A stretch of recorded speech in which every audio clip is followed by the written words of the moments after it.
오늘 함께 묵상할 하나님의 말씀 로마서 11장 1절에서부터 12절까지 말씀입니다.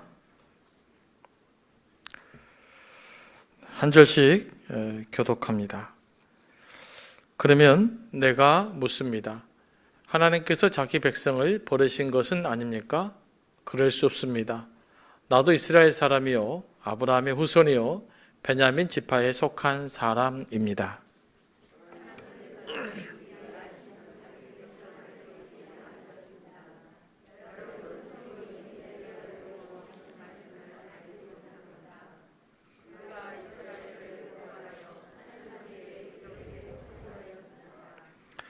주님, 그들은 주님의 예언자들을 죽이고 주님의 제단들을 헐어버렸습니다.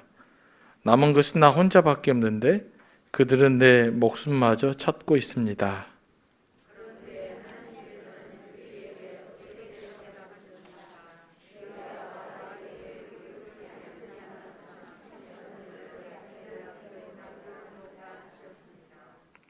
이와 같이 지금 이 시기에도 은혜로 택하심을 입은 사람들이 남아 있습니다.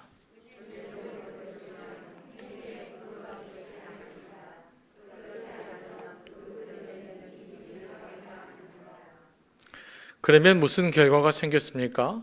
이스라엘 백성은 찾던 것을 얻지 못하였지만 택하심을 받은 사람들은 그것을 얻었습니다. 그리고 그 나머지 사람들은 완고해졌습니다.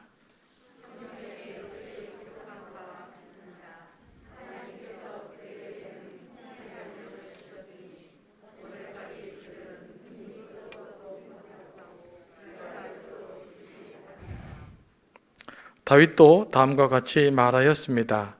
그들의 밥상이 그들에게 올무가 되고 덫이 되게 하여 주십시오. 그들이 걸려 넘어지고 보복을 받게 하여 주십시오.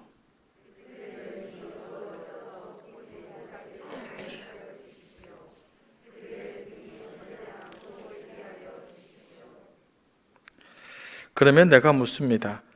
이스라엘이 걸려 넘어져서 완전히 쓰러져 망하게끔 되었습니까? 그럴 수 없습니다. 그들의 허물 때문에 구원이 이방 사람에게 이르렀는데 그것은 이스라엘에게 질투하는 마음이 일어나게 하려는 것입니다.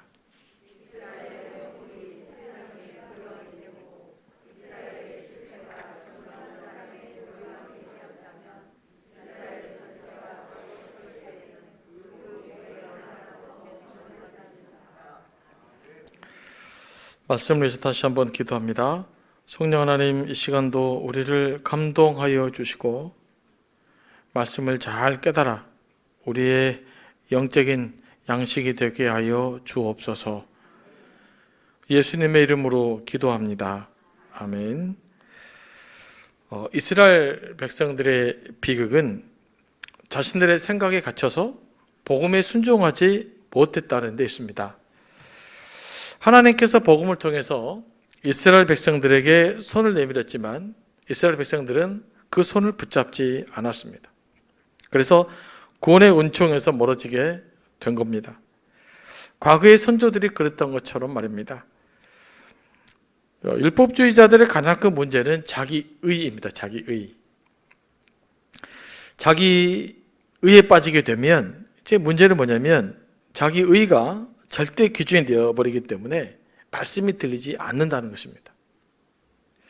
뭐든 자기 마음대로 하고요. 그래서 영적으로는 자기 의로움에 빠지는 것이 가장 위험합니다.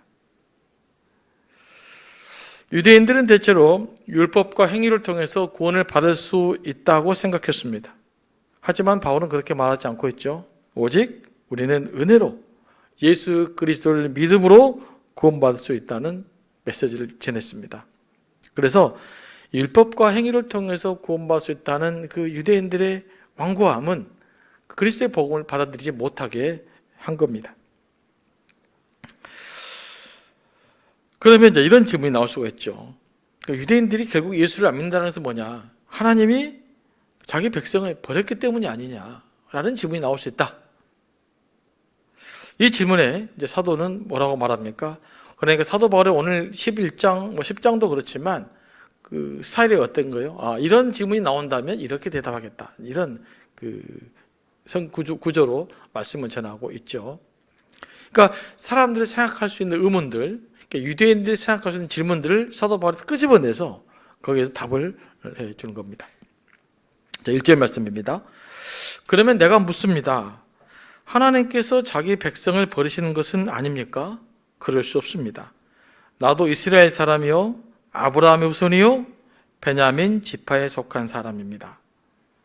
자, 무슨 말입니까? 이스라엘은 그러면 결국 이스라엘 사람들이 예수를 믿지 못하는 것은 하나님의 버림받았기 때문이 아니냐라는 질문에 대해서 사도 바울은 뭐라고 말하는 거예요?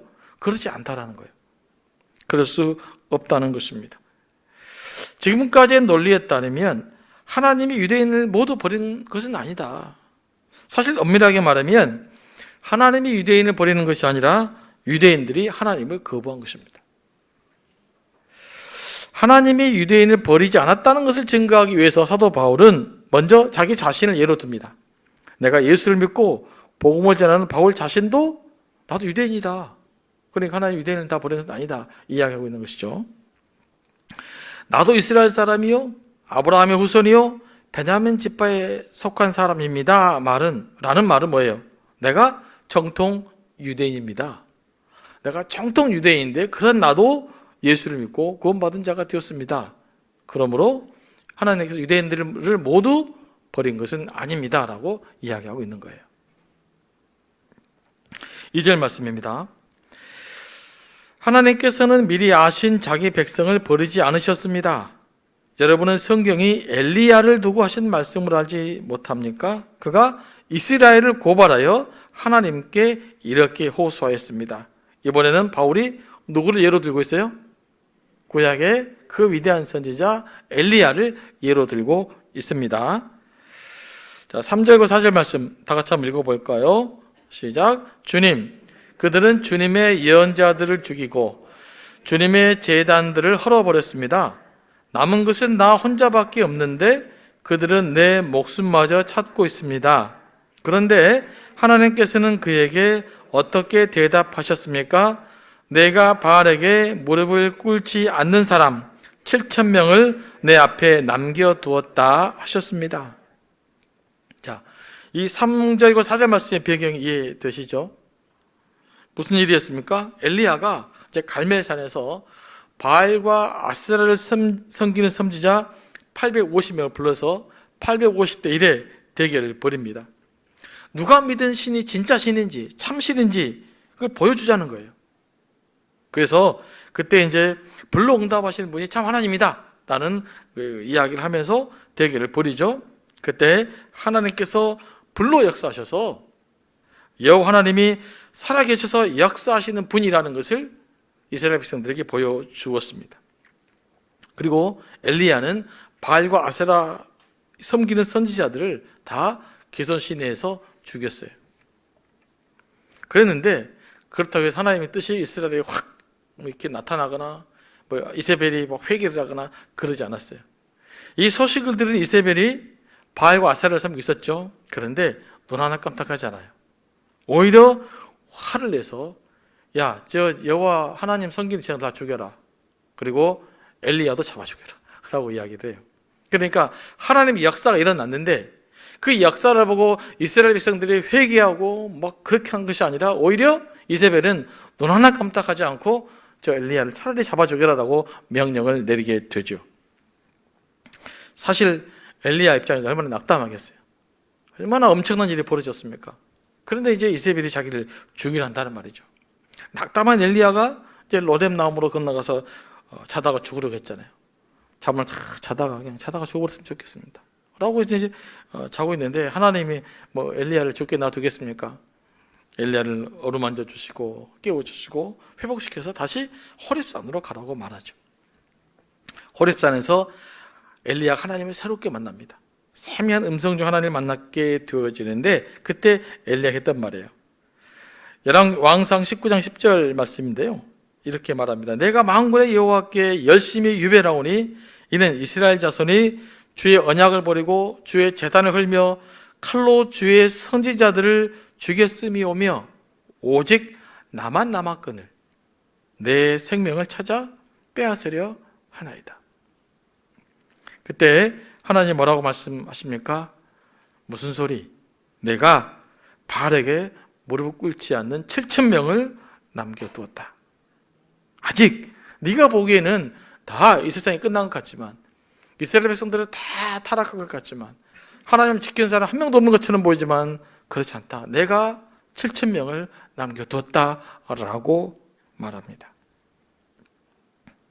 그리고 이들을 통해서 새로운 역사를 시작했습니다. 하나님은 경건한 자를 보존하는 분이시다라는 사실들을 다시 한번 천명하게 되죠. 이렇게 역사적인 예를 듭니다. 이 역사적인 예를 든 이후에 바울은 자기 시대를 향한, 특별히 유대인들 향한 결론을 이끌어내죠. 자, 5절 말씀입니다. 다 같이 읽어보겠습니다. 시작. 이와 같이 지금 이 시기에도 은혜로 택하심을 입은 사람들이 남아 있습니다. 자, 그때도 이세벨의 압력에서 모두가 다 무릎을 꿇어버린 줄 알았는데, 하나님 그래도 끝까지 하나님께 충성한 7,000명을 남겨놓았던 것처럼 지금 이 시대에도 그렇게 유대인들이 예수님 믿는 사람을 박해하지만 그들 중에서도 여전히 예수 믿고 구원받는 자가 남아있게 될 거다라고 이야기하고 있는 거예요. 그러니까 하나님이 유대인들 다 버리지는 않았다는 것이죠. 바울이 그 대표적인 예 아니겠습니까? 예수님도 유대인이잖아요. 혈육으로 보면 예수님의 지시할 때 유대인이잖아요. 스데반도 있었고요. 마가 다락방에 120명의 성도들도 있었고, 이들이 오순절에 막 성령 충만해서 복음을 전했을 때 수천 명의 유대인들이 예수님을 믿었잖아요. 물론 이들 중에 상당히 많은 수는 디아스포라 유대인들이었지만 여전히 그 니고데모나 아리마대 요셉과 같은 정통 유대인들도 있었습니다. 그러므로 지금 사도 바울이 이야기하고 있는 것이 뭡니까? 하나님이 유대인들 다 버리지 않았다. 유대인들이 예수를 안 믿는 것은 하나님이 버렸기 때문이 아니다. 그 이야기하고 있는 거죠. 그들이 하나님을 믿지 않았기 때문이다라는 것을 이야기하고 있는 것입니다. 그러니까 내가 믿지 않았는데 하나님이 나를 버렸다고 생각하는 거예요. 이러지 않다라는 거죠. 그런데 많은 사람들이 그렇습니다. 내가 안 믿었어요. 그런데 하나님이 나를 버렸다고 그래요. 여러분, 그걸 구분하셔야 됩니다. 내가 거부한 거예요. 하나님 나를 버린 것이 아니라. 이 사실에 대해서 우리가 혼동이 없으시기를 바랍니다. 그러면 어떤 사람들이 남은 자가 되어서 복음을 받아들이게 되었습니까? 6절 말씀입니다. 다 같이 읽겠습니다. 시작. 은혜로 된 것이면 행위에 근거하는 것이 아닙니다. 그렇지 않으면 그 은혜는 이미 은혜가 아닙니다. 어떤 사람이 남은 자가 되어서 복음을 받아들이게 되었다고요? 하나님의 은혜를 입은 사람, 하나님의 사랑과 호의를 입은 사람들은 남은 자가 되어서 뭐했다? 복음을 받아들였다라고 말합니다. 6절 말씀이 굉장히 중요한 말씀이에요. 이건 여러분들이 반드시 체크하셔서 또 외워야 될 말씀이에요. 자, 한번 해볼까요? 시작. 은혜로 된 것이면 행위에 근거하는 것이 아닙니다. 그렇지 않으면 그 은혜는 이미 은혜가 아닙니다. 무슨 말씀인지 이해가 되시죠? 지금 로마서를 전반적으로 읽어가고 있는데 이 핵심 구절이에요. 은혜를 은혜로 알아야지. 은혜로 알지 못하고 행위라는 것이 개입이 되기 시작하면 그것은 이미 은혜라고 할 수 없다라는 거예요. 그러니까 나의 행위와 나의 의로움이 주장되는 순간부터 그건 이미 하나님의 은혜라고 말할 수 없다라는 거예요. 우리가 이 부분을 참 받아들이기 어려워해요. 많은 사람들이. 하지만 이 사실을 명확하게 여러분들이 믿고 있어야 돼요. 믿음이 뭐냐? 6절 말씀이에요. 우리의 구원이 하나님의 은혜 때문이라면 더 이상 행위에 근 것이 아니라는 것이죠. 다시 말해서 유대인들이 율법을 잘 지켰기 때문에 그들의 행위가 하나님을 기쁘시게 할 만한 행위를 했기 때문에 구원받을 수 있는 것은 결코 아니다라는 거예요. 유대인뿐만 아니라 모든 사람이 그렇다는 거예요. 여러분, 우리의 행위는요, 도덕적인 성숙함은 그 믿음의 결과로 나타나는 열매예요. 다시 말씀드립니다. 여러분의 도덕적인 성숙함, 덕을 세우는 것, 세상에 빛을 발휘하는 것은 뭐라고요? 믿음의 열매예요. 그러니까 믿음이 없으면 그 열매가 영적인 열매가 아닌 것이 되는 거예요. 지난주에도 말씀드렸지만 이 비슷비슷한 이야기 같지만 다른 이것을 구별해내는 것이 올바른 신앙생활하는 지름길이에요. 여기서 혼동하게 되면 자꾸 어려워져요. 많은 교회가 또 많은 성도들이 신앙의 연조가 깊어갈수록 교회에 말썽이 생기는 이유가 뭐냐? 믿음의 원리를 놓치기 때문에 그래요. 믿음의 원리를 놓치면 그때부터는 평가가 되죠. 누가 잘하고 누가 못하고 내가 네보다 낫냐 못 낫냐 자꾸 이 생각을 하게 돼 있어요. 왜냐하면 그 구원의 조건이 마치 행위에 달려있는 것처럼 착각하기 때문에 생기는 일이에요. 자, 어떤 사람들 하나의 은혜와 사랑을 받는가? 자기가 생각한 의의 기준을 지키는 사람이 아닙니다. 역사적인 전통을 지키는 사람들이 아닙니다. 나는 율법을 지킬 수 없는 죄인이라는 사실을 깨닫는 데 있어요. 인간에게는 구원받을 가능성이 없다라는 것을 아는 사람에게 하나님의 은혜가 풍성하게 임하는 거예요. 뭐라고요? 여러분은 또 저는 구원받을 수 있는 자격이 1%도 없습니다. 요즘 말로 단 1도 없어요. 이것을 깨달아 아는 것이 믿음이에요. 여기까지 가야만 믿음이 형성되어져요. 이 깨달음이 일어나지 않으면 아직 예수를 제대로 못 만나는 거예요. 갑자기 또 이러니까 혼동스러워 버리신가요? 네. 여러분, 소크라테스가 너 자신을 알라고 그랬잖아요. 왜 이런 말 하는지 아십니까? 이 말은 뭐냐면 그냥 네 자신을 네가 누군지를 잘 알아라는 말이 아니에요. 이 말이 나왔던 이유는 네가 아무것도 모른다는 너 자신을 알아라 그 말이에요. 이게 철학자들 한 말이거든요. 철학인들에게 뭘 이야기하거든요. 너희들 열심히 공부하고 있지. 그러나 결국 네가 알아야 될 것은 뭐냐면 그럼에도 불구하고 너는 아무것도 모른다는 그 사실을 자각해라는 거예요. 그래야만 비로소 지식의 길에 입문할 수 있다는 거예요. 굉장히 중요한 논리입니다. 내가 안다는 순간 공부를 더 이상 안 해요. 내가 아니까. 성경도 그렇습니다. 내가 안다는 순간 성경 공부를 별로 안 해요. 내가 좀 안다고 하잖아요. 목사님 설교 안 들으려요. 내가 더 잘났기 때문에. 그러니까 오기만 하면 자. 그냥 목사님 설교 시작하면 자요. 왠지 아십니까? 나는 들을 필요가 없거든. 그래서 자는 거예요. 얼마나 완고함인지 몰라요. 그래서 내가 너무 피곤해갖고 졸린다. 이런 것은 이제 이해가 좀 됩니다. 피곤하면 인간이 졸리죠. 그런데 피곤하지도 않은데 그냥 앉아있으면 졸린다. 이거 영적으로 상당히 문제가 있는 것이에요. 그 유대인들이 가졌던 완고함이기 때문에 그래요. 그러니까 우리가 모든 사람은 죄인이다. 은혜로 구원받는다는 말도 이 소크라테스가 너 자신을 알라는 말과 같은 맥락으로 이해될 수 있는 말인데요. 신앙생활 어디서 출발되는가? 나의 행위로는 구원받을 수가 단 1도 없다는 사실을 자각할 때부터 생기는 거예요. 여기서부터 믿음이에요. 이 경험, 이 자각, 이 깨달음이 일어나야 비로소 믿음의 생활이 가능해지고 진짜 믿음의 생활이 되는 거예요. 그래서 우리가 이걸 깨달아야 됩니다. 그러면 나는 구원받을 수 없다. 나는 죄인이라는 철저한 자각이 일어날 때 뭐가 느껴지냐? 하나님의 사랑이 그때 보여요. 예수님의 십자가 사건이 그때 보여요.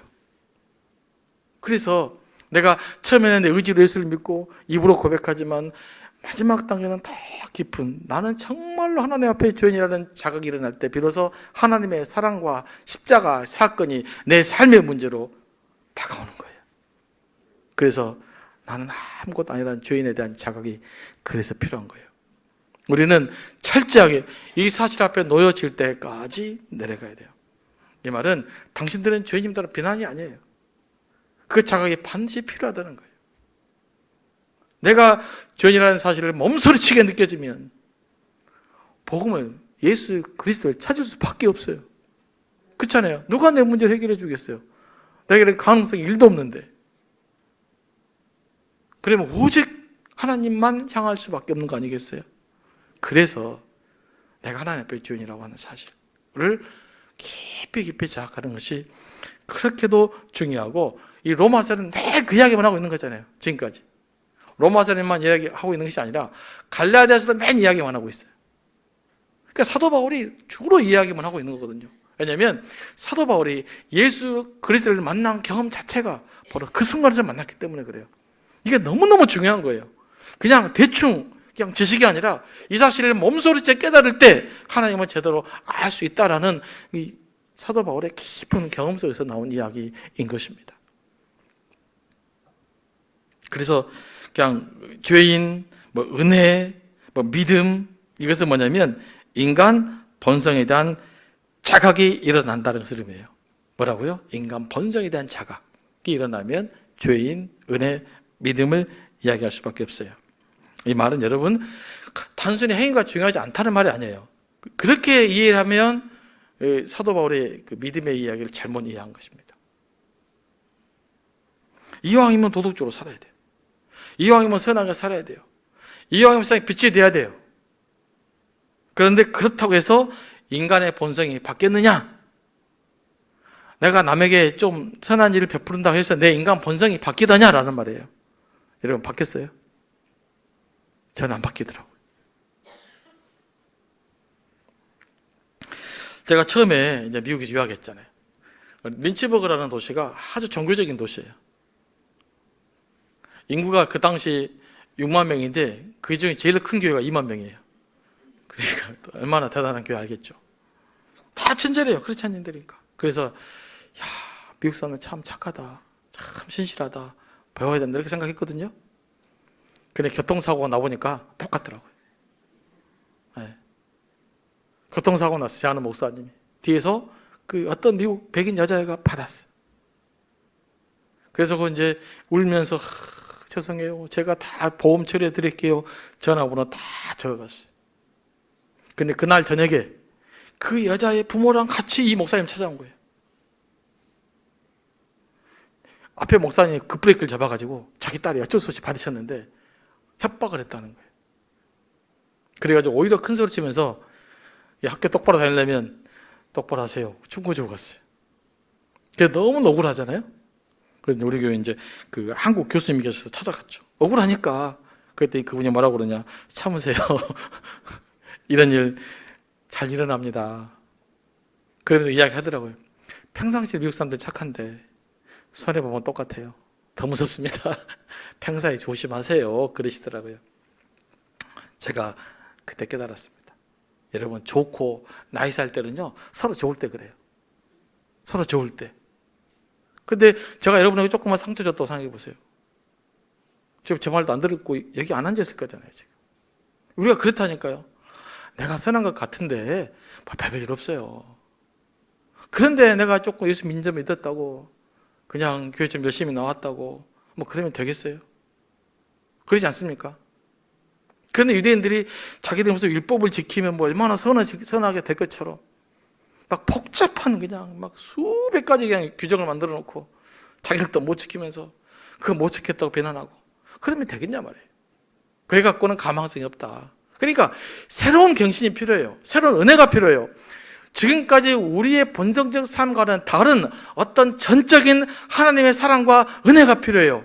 그것이 예수 그리스도 십자가 사건이에요. 그래서 예수 그리스도를 통해 우리가 구원받을 수 있는 거예요. 이거 이야기를 계속 하고 있는 겁니다. 자, 부모를 이제 비유를 한번 더 들어볼게요. 여러분 자녀가 너무 막 이쁘잖아요, 그죠? 여러분에게 딱 자녀에게 선물을 사줬어요.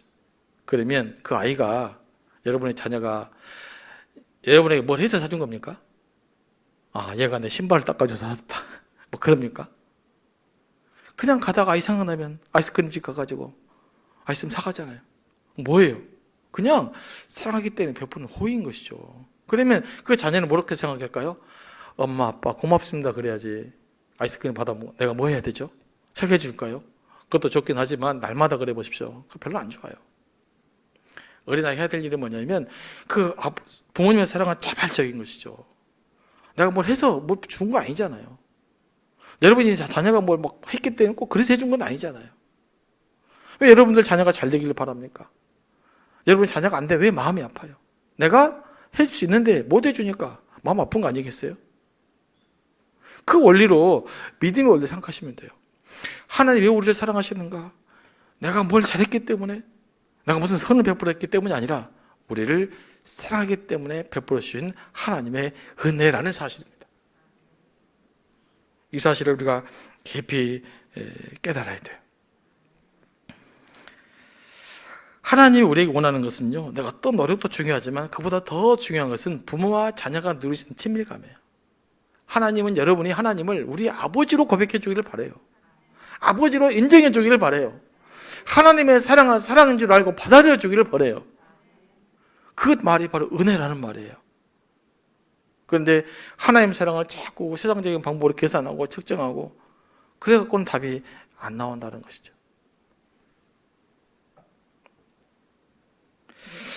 그러나 바울이 구절을 좀 하고 싶은 말은 뭐냐면요, 유대인들에게 행위의 근거에서 구원을 받으려고 하는 것은 하나님의 사랑을 무시한 거야. 이거 이야기하고 있는 거라고요. 자녀가 해야 될 도리는 부모의 사랑을 의심 없이 받아들이는 거야. 이게 진리야. 이걸 알면 예수님을 받아들여야 돼. 사도 바울이 이야기하고 있는 거라고요. 되게 로마서는 딱딱하게 표현되어 있지만 이걸 부드럽게 풀어보면 이야기란 말이에요.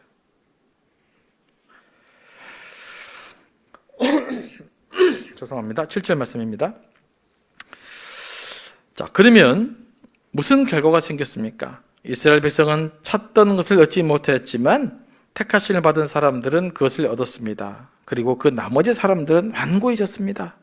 자, 율법을 통해서 어려워지려는 사람은 그들이 원하는 것을 얻지 못했고, 하나님 택하신 유대인들, 그들이 하나님의 은혜를 믿고 구원받는 사람이 됐다라는 말이에요. 그리고 그 나머지 사람들은 어떻게 됐다? 완고해져 버렸다라는 말이에요. 여러분, 여기서 완고하다는 단어가 필요해요. 중요합니다. 완고함은 성경에 다양하게 나오죠. 완고함은 뭐와 같냐면요, 원어를 살펴봤다니까 이 감각을 느낄 수 없는 못 박힌 데 있잖아요. 막 굳은 살, 손대도 전혀 관계가 없잖아요. 그런 것 같은 거예요. 그러니까 마음이 완고해졌다라는 것은 무슨 말이냐면 마음이 굳어져 버려가지고 어떤 감각도 느낄 수 없는 상태가 됐다. 이거 완고함이에요. 그러니까 유대인들은 그런 완고함에 빠져버렸어요. 그러니까 율법이 굳은 살이 돼버린 거예요. 율법이 손바닥에 못받이 돼버리는 거예요. 아무런 관계 없는 상태가 돼버리는 거예요. 그래서 그리스도의 복음을 받아들이지 못한 거예요. 오늘 사도 바울은 그렇게 이야기를 하고 있습니다. 그래서 사도 바울이 무슨 이야기를 해도 율법주의자들은 안 듣잖아요. 그냥 자기 논리만 계속 이야기하고 있는 거예요. 예수님이 십자가에서 부활하셨다 그러면 하다못해 그 무덤이라도 찾아가 봐야 될 거 아니에요. 진짜로 부활했는가 아닌가. 그것도 안 해요. 왜요? 완고해졌기 때문에. 사도 바울의 말을 잘 듣지 않기 때문에, 사도 바울의 말을 듣고 그런가 보자 확인하려고 조차도 안 했다는 거예요. 왜요? 마음이 굳어져 버렸기 때문에 그래요. 왜 오늘날 많은 사람들이 예수를 못 믿습니까? 마음이 굳어져서 그래요. 그래서 그들이 이렇게 표현합니다. 8절, 성경이 이렇게 기록한 바와 같습니다. 하나님께서 그들에게 혼미한 영을 주셨으니 오늘까지 그들은 눈이 있어도 보지 못하고 귀가 있어도 듣지 못한다. 그러니까 이런 현상이 바울 당시에 있었던 것이 아니고 과거에 있었다는 것입니다. 선지자들의 시대에도 있었다는 거예요. 지금도 그런 사람도 있다는 거예요. 눈이 있어도 보지 못하고 귀가 있어도 듣지 못한다는 것이죠. 저는 갈수록 이것을 여실하게 요즘 느껴요. 이 말이 진리더라고요. 성경을 깊이 묵상해 보면요, 진짜 진리예요. 여러분, 부부들 대화 잘 되십니까? 혹시 남편하고 대화 잘 되시나요? 네, 아내랑 대화가 잘 되십니까? 때로는요, 앞에서 정확하게 또박또박 말했는데 내가 그 말 오해할 때가 있어요. 저는 전혀 다른 방식으로 이해한 거예요. 그러니까 나중에 보면 달라. 나는 이렇게 이야기했는데 저는 어떻게 이야기합니까? 나는 이렇게 들었는데. 여러분, 내 앞에서 이야기를 해도 생각이 딴 데 있으면 들리잖아요. 그렇잖아요. 그런 게 얼마나 많습니까? 부부싸움 그것 때문에 많이 일어나잖아요.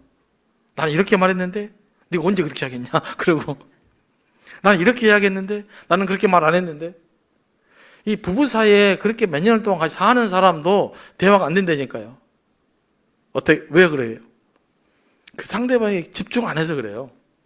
내 생각이 더 많으니까 그래요. 내 방식대로 생각해서 그래요. 하나님의 말씀도 그래요.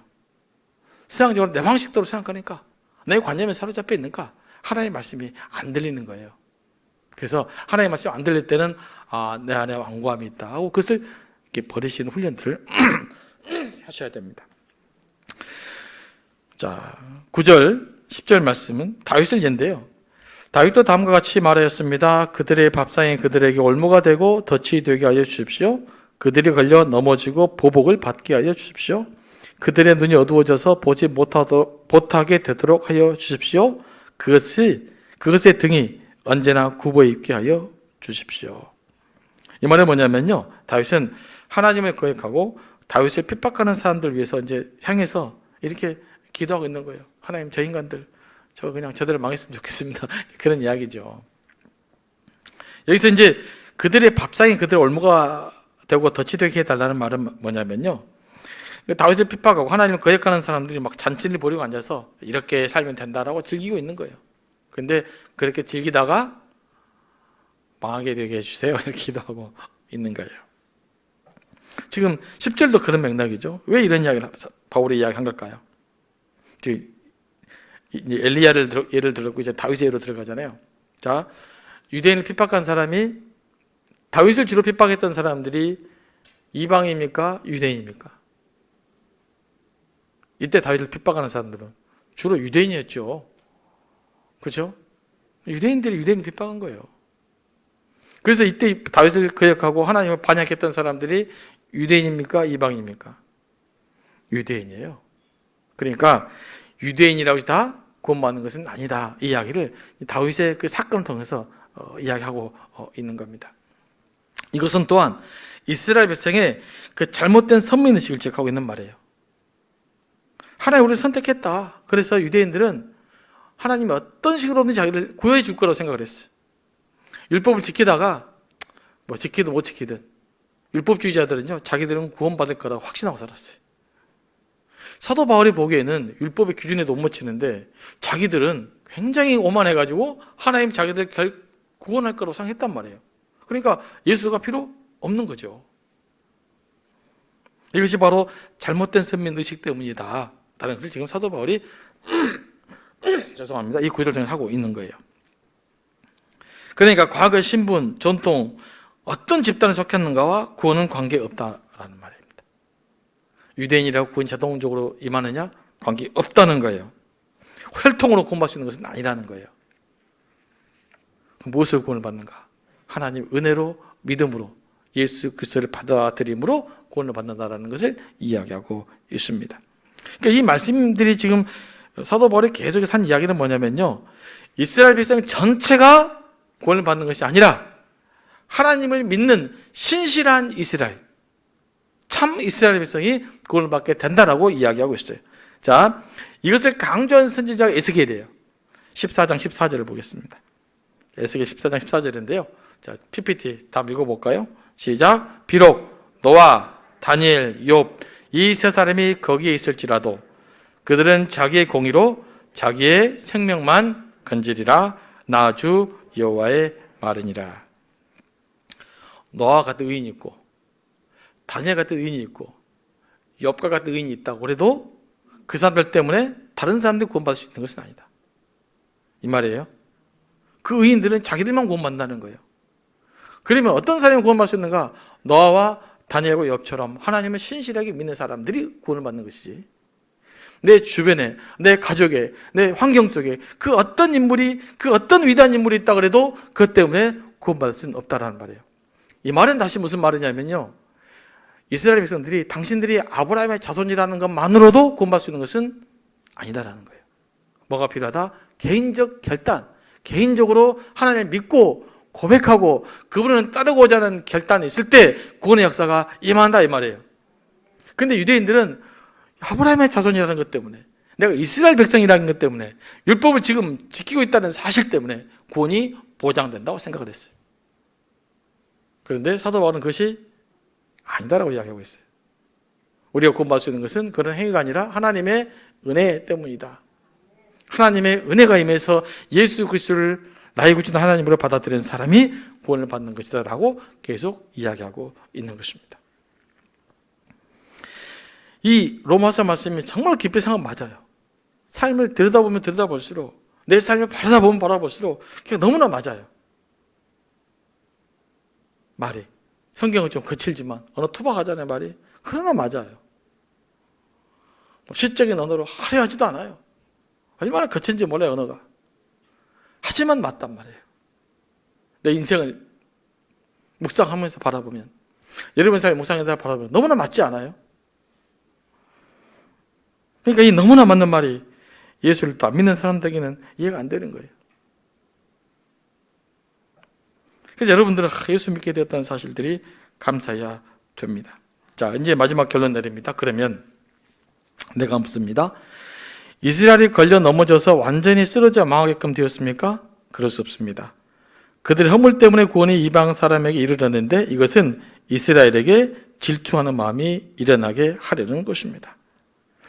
자, 대부분의 유대인들은 하나님의 말씀을 거부했잖아요. 예수님 받아들이지 않았잖아요. 그렇다고 해서 유대인들이 완전히 망하게끔 되었느냐? 그렇지 않다. 유대인들에게도 복음의 문은 여전히 열려 있다. 예수 그리스도는 여전히 복음의 조건이다. 그건 그가 유대인이든지 율법주의자든 상관없다. 중요한 것은 예수 그리스도가 누구냐라는 거다. 예수를 믿냐? 하나님의 은혜를 받아들였느냐? 믿음으로 구원받는다는 사실을 믿느냐? 이 사실이 중요하다. 사도 바울이 이야기를 하고 있는 것입니다. 자, 12절 말씀이죠. 이스라엘의 허물이 세상의 부요함이 되고 이스라엘의 실패가 이방 사람의 부요함이 되었다면 이스라엘 전체가 벌었을 때는 그 복이 얼마나 더 엄청나겠습니까? 이 말이죠. 그러니까 그동안의 로마서의 논리는 뭐냐면 유대인들이 복음을 거부해서 그 복음이 오히려 이방인으로 가버렸다. 그래서 유대인들이 복음을 거부하는 것이 이방인들의 축복이 됐다. 이것도 축복인데 만약에 본 가지인 유대인이 돌아온다면 얼마나 더 놀라운 축복이 되겠느냐. 그죠? 그러니까 이방 사람들만 믿는다는 게 중요한 것이 아니다. 하나님 진짜 원하는 진짜 풍성한 축복은 이방인들도 예수를 믿고 유대인들도 예수를 믿어서 유대인과 이방인이 하나 되어서 하나님을 섬기는 것, 그것이 가장 풍성한 영적인 축복이다. 하나님 뜻이다라고 이야기하고 있어요. 그래서 이제 지금도 이 보수적인 미국의 기독교인들은 하여간 이스라엘의 복음을 전하려고 애를 쓰고 있습니다. 그런 의미에서 우리는 이제 이스라엘이 상당히 중요한 그 역사적 가치를 가지고 있어요. 우리 믿음에 있어서도. 그리고 그곳이 복음이 들어가서 이 민족의 하나님 더 큰 기쁨이 될 수 있도록 함께 또 시간이 나는 대로 기도해야 될 줄로 믿습니다.